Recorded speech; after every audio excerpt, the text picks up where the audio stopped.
Welcome back to Memento Solis. Today, we're going to tackle one of the most complex and controversial topics of our time, the war in Afghanistan. For nearly 2 decades, the US and its allies were fighting a war in Afghanistan, with little to show for it. So, what went wrong?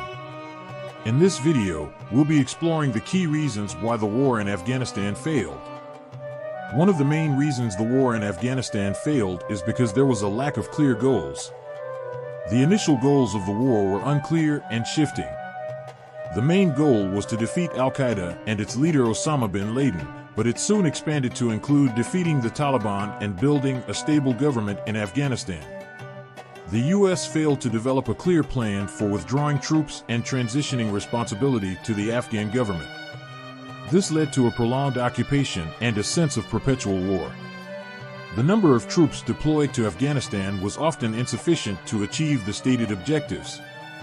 This led to a lack of effective presence on the ground, allowing the Taliban to regroup and resist. The US underestimated the strength, resilience, and adaptability of the Taliban and other insurgent groups. This led to ineffective counterinsurgency strategies and a failure to address the root causes of extremism. The US did not effectively coordinate its efforts with other international partners, leading to duplication of effort, competition for resources, and a lack of synergy in the war effort. The US shifted its priorities over time, from counterterrorism to counterinsurgency, and back again, which led to confusion and inconsistency in its approach. Corruption and nepotism were pervasive in the Afghan government and security forces during the US-led war in Afghanistan. Millions of dollars in aid and development funds were embezzled or misused by government officials, including ministers, governors, and provincial officials. Next, the Afghan government employed many relatives of high-ranking officials, including cabinet members, generals, and diplomats. There was a lack of transparency. Government contracts and tenders were often awarded to favored companies or individuals without competitive bidding processes. The government misused funds intended for development projects, such as roads, schools, and healthcare facilities, or diverted them to personal accounts. Powerful officials demanded bribes from businesses and individuals to protect their interests or resolve disputes. Some members of the Afghan National Security Forces were involved in drug trafficking, with some even protecting drug convoys. Afghan National Security Forces used their positions to intimidate, detain, or torture civilians. The US provided billions of dollars in aid to the Afghan government without adequate oversight or accountability measures. The US funded projects that were either unnecessary or benefited only a select few, such as expensive infrastructure projects that served primarily the interests of high-ranking officials. The US often turned a blind eye to corruption within the Afghan government and security forces, citing the need for stability and national unity. The US supported certain Afghan leaders despite knowing about their corruption or human rights abuses. Corruption and nepotism eroded trust between the Afghan government and its people, making it difficult to build a stable and legitimate government. Corruption created an environment that allowed insurgents to regroup and reorganize, leading to a resurgence in violence. The widespread corruption tarnished the reputation of the US and its international partners, damaging their credibility and legitimacy in the region. The next factor is the lack of trust built between the US and its Afghan counterparts and the civilian people.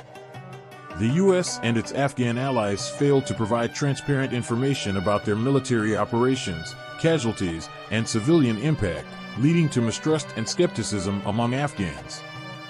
The use of airstrikes, night raids, and other military tactics often resulted in civilian casualties, which damaged trust and fueled resentment towards the international community.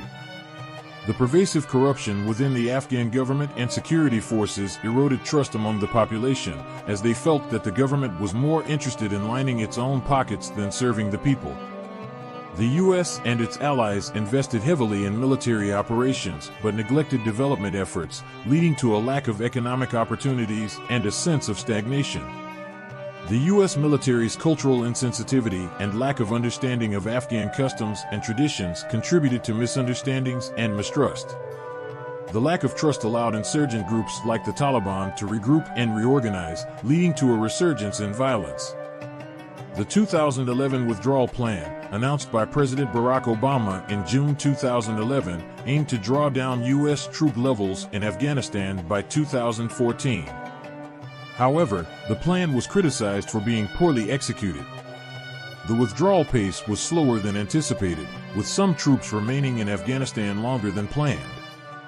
The Afghan National Security Forces were not adequately prepared to take over responsibility for security, leading to a reliance on U.S. forces. The slow withdrawal allowed insurgents to regroup and launch more attacks, perpetuating a cycle of violence.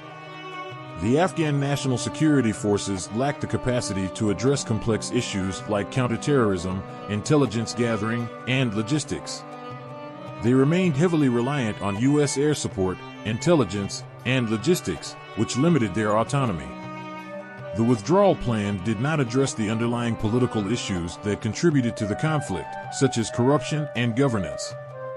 The poor execution of the 2011 withdrawal plan had far-reaching consequences, undermining the war effort and perpetuating instability in Afghanistan.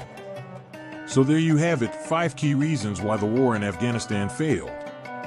From lack of clear goals to inadequate strategy, corruption, failure to build trust, and withdrawal without a plan B, it's clear that a lot went wrong.